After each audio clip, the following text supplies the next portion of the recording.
সবাইকে নমস্কার। আজ আবার কিছু প্রশ্ন আলোচনা করব, যা জটিল রাশি একাদশ শ্রেণীর কিছু প্রশ্নপত্র। যেটা প্রথম প্রশ্ন ছিল যে কোনো একটি বাস্তব সংখ্যা হলে x+3i ও -2+iy এই জটিল রাশি পরস্পর অনুবন্ধী হলে xy এর মান নির্ণয় করো। আগে বলে দিই অনুবন্ধী কাকে বলা হবে। সবথেকে সহজ, যদি কোনো সময় x+iy থাকে তার অনুবন্ধী হবে শুধুমাত্র আয়টার সামনে -i বসিয়ে দিলে সে তার অনুবন্ধী হয়ে যাবে। এ হচ্ছে তার অনুবন্ধীকরণী, মানে জটিল রাশি। যেমন ক্লাস 10-এ করণী চ্যাপ্টার পড়তাম, রুটোভাগের সামনে মাইনাস বসিয়ে দিতাম, তেমনি এও যদি x+iy থাকে তাহলে x - যদি এখানে মাইনাস থাকতো তাহলে এখানে হতো প্লাস। সেই রকমইভাবে এখানে যে কথাটা বলেছিল যে আমাকে কাজ করতে হবে কি x+3i অনুবন্ধীকরণী হবে x-3i। প্রশ্নতে বলেছিল অনুবন্ধীকরণী অপরটার সঙ্গে সমান, তাহলে x-3i -2+i উভয় পক্ষকে তুলনা করে x সমান হচ্ছে -2, y সমান হচ্ছে -3। শর্ট প্রশ্ন আসতে পারে। পরের প্রশ্ন দেখি যে প্রমাণ করতে হবে x - iy বাই -x+iy = 1। তো বাম পক্ষ ডান পক্ষ ধরতে হবে, যেহেতু প্রমাণ করতে হবে। তো বাম পক্ষ আমরা কী লিখব, যেটা দেওয়া ছিল x - iy আর তার নিচে ছিল -x+iy। আমাকে কি কাজ করতে হবে, উপরে যেহেতু x - iy যেমন ছিল থাকুক, আমরা নিচে এই মড পুরাটাই ছিল মডিউলাস, সেটাকে দুটো আলাদা আলাদাভাবে হরের মড আর লবের মড দুটো আলাদা আলাদা করেছি। আবার আমরা জানি মডিউলাসের ভিতরে যদি x+iy থাকে তার মড ভ্যালু হবে যে √x² প্লাস হচ্ছে y², মানে সহগগুলার স্কোয়ার। এখানে x ছিল x² আর প্লাস -i² নিচেও তেমনি ছিল -x² প্লাস y² এবার স্কোয়ারের ভিতরে মাইনাসটা প্লাস হয়ে যায়, উপরেও নিচেও একই একই লোক চলে আসছে, অতএব একই একই লোক আসা মানে কাটাকাটি করলে তো 1, অতএব ডান পক্ষ প্রমাণিত। এর পরের প্রশ্নটা আলোচনা করব যে বলেছে একটি অবাস্তব ঘনমূল দুটি আলফা বিটা হলে দেখাও যে আলফার মাথায় 4 বিটার মাথায় 4 প্লাস আলফার মাথায় -1 বিটার মাথায় -1 সমান 0। আমরা কি করব, যে আমরা যেটা জানি 1 অবাস্তব ঘনমূল হলে তার মান কি হবে, একটা যদি 1 হবে আর একটা ওমেগা আর একটা ওমেগা²। এবার ধরা যাক আলফা যদি ওমেগা এবং বিটা যদি ওমেগা হয়, তাহলে 1 + ওমেগা + ওমেগা² সমান হচ্ছে 0। তেমনি 1 + আলফা + বিটা সমান 0, কারণ এটা আমরা কিউবিক ঘনফল থেকে আমরা পেয়ে গেছি। তাহলে আলফা + বিটার মান হবে -1। এবার কেন আসছে, আর ওমেগা × ওমেগা², অতএব ওমেগা কিউ সমান হচ্ছে 1, মানে আলফা বিটার গুণফল হচ্ছে 1। এবার যেটা যেটা মান দেওয়া আছে সেখানে আমরা বসাবো। কি ছিল, আলফা মাথায় 4 প্লাস বিটা মাথায় 4 আর আলফা বিটার ইনভার্স মানে 1/α বিটা।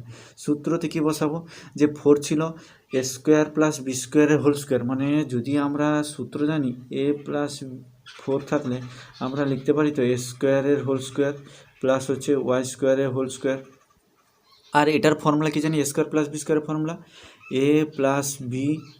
যদি আমরা এ সাইডে লিখি তাহলে ফর্মুলা পাবো a প্লাস হচ্ছে b তার হোল², এখানে a বলতে x², b বলতে y² -2 × ab হয়, এখানে a বলতে x², b বলতে y²।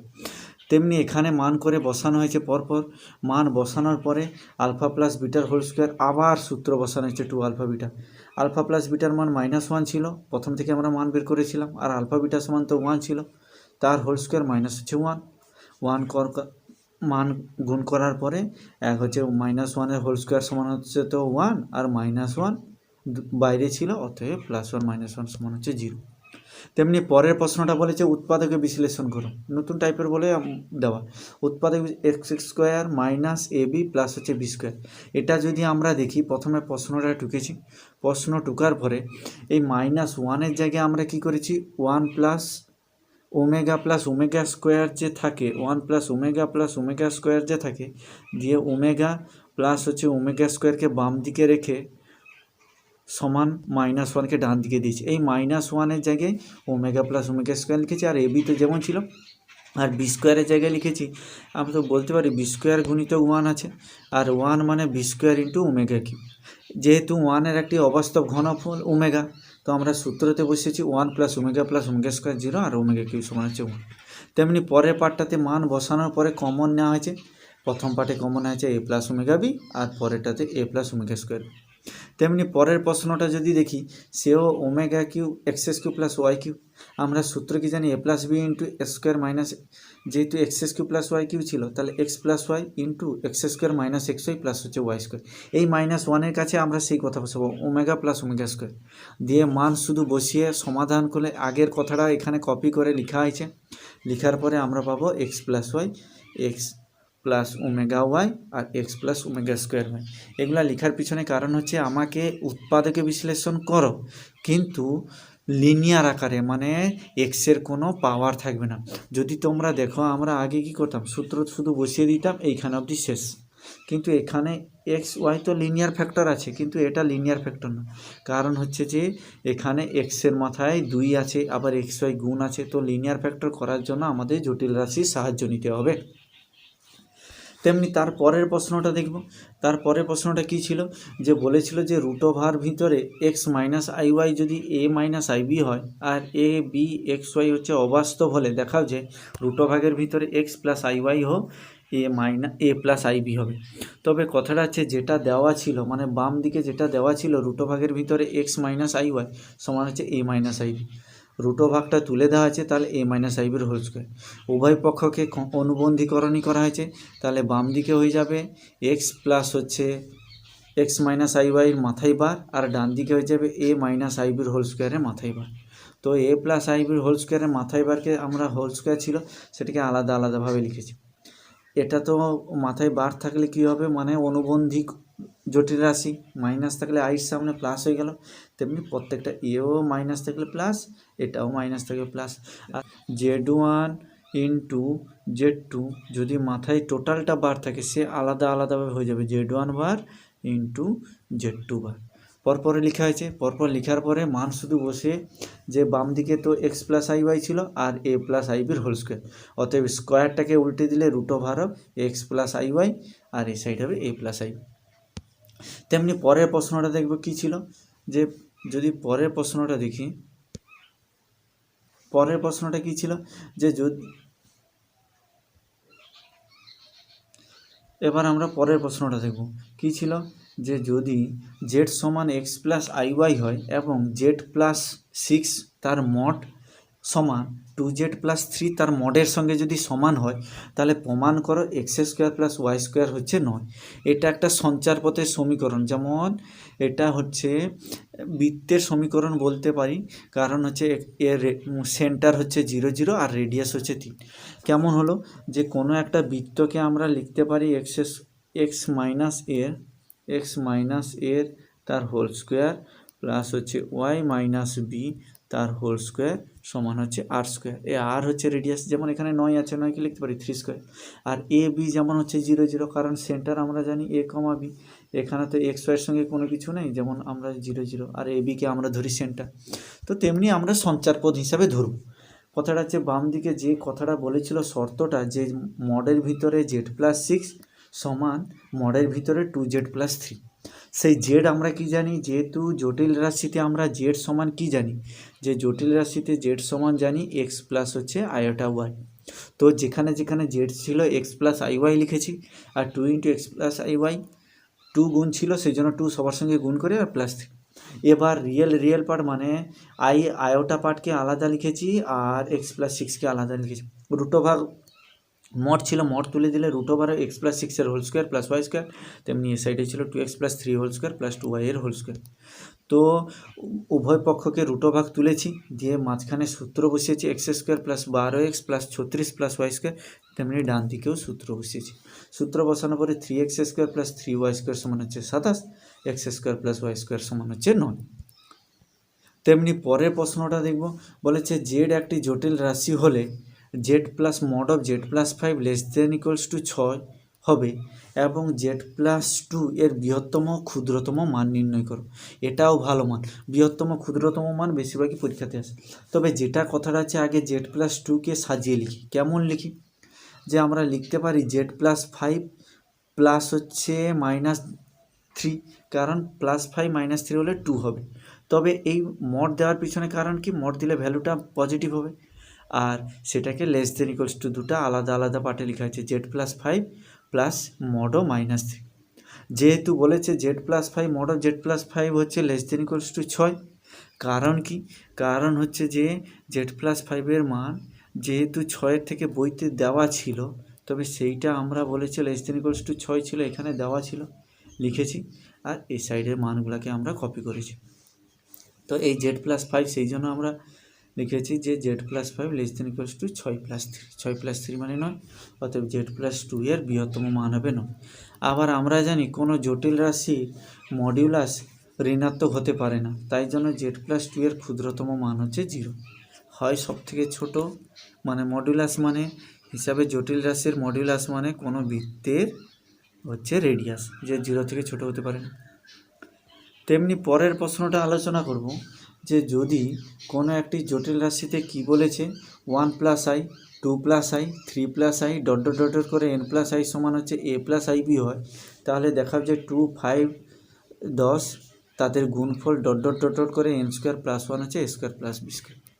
প্রথমে যেটা দেওয়া আছে সেই কথাটা লিখতে হবে যে 1+i মানে 1+iটা 2+iটা ইন্টু 3+iটা ... করে লিখেছি। যে উভয় পক্ষকে মডিউলাস দিয়েছি। মডিউলাস দিলে কি হবে?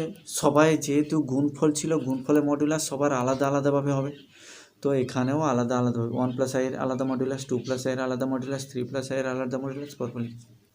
আমরা মডিউলাসে কি জানি? মডিউলাস হলে রুট হয়ে যায়, তো রুটভাগের ভিতরে যে মান ছিল 1+i, তাহলে 1+i এর মডিউলাস কী হবে?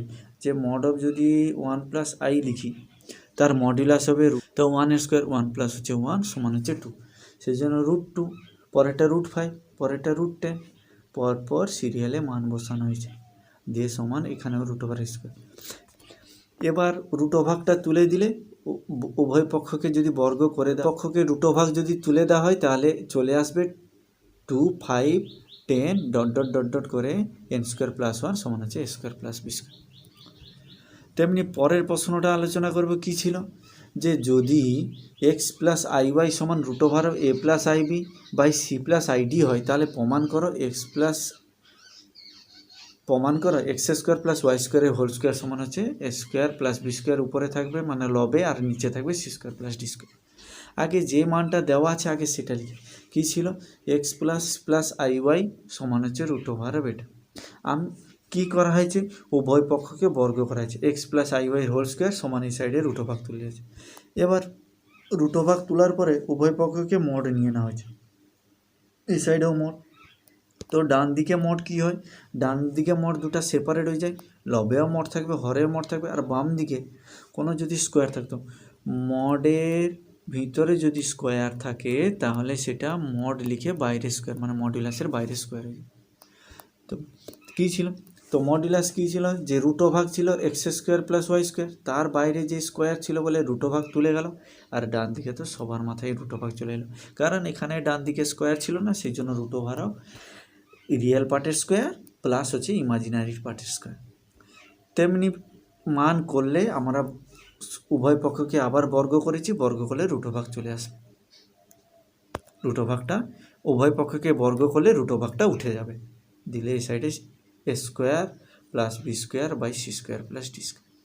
তেমনি লাস্টের প্রশ্নটা আলোচনা করব যে কোনো একটি জটিল রাশি একটি তলে একটি সমবাহু ত্রিভুজের শীর্ষবিন্দু z1, z2, z3 হলে এই জটিল রাশি 3টি দ্বারা সূচিত হলে প্রমাণ করো যে, এটাও খুব ভালো মান। প্রমাণ করে কী ছিল? যে 1/z - z2 1/z3 - z1 plus 1/z2 - z3 সমান হচ্ছে 0 হবে। তবে এই মানটা সমাধান করার জন্য কি করতে হবে? ধরে নিতে হবে যে নিচে যে লবে যে ভ্যালুগুলো দেওয়া ছিল সেগুলোকে, যে ধরা যাক z2 - z3 সমান হচ্ছে p, Z three minus Z one সমান হচ্ছে কিউ, আর Z one minus Z two সমান হচ্ছে আর। দিয়ে কী করতে হবে, P plus Q plus R, দেখি কত ভ্যালু হয়। দেখলাম P plus Q plus R করলে 0, আর তার কনজুগেট ভ্যালু নিলেও দেখলাম পি প্লাস কিউ প্লাস আরও সেও কনজুগেটও 0। এবার কি হয়েছে, যে যেহেতু সমবাহু ত্রিভুজ মানে কি, তাদের বাহুগুলোর মধ্যে দূরত্ব মানে বাহুগুলির দূরত্ব বা বাহুগুলির দৈর্ঘ্য সমান।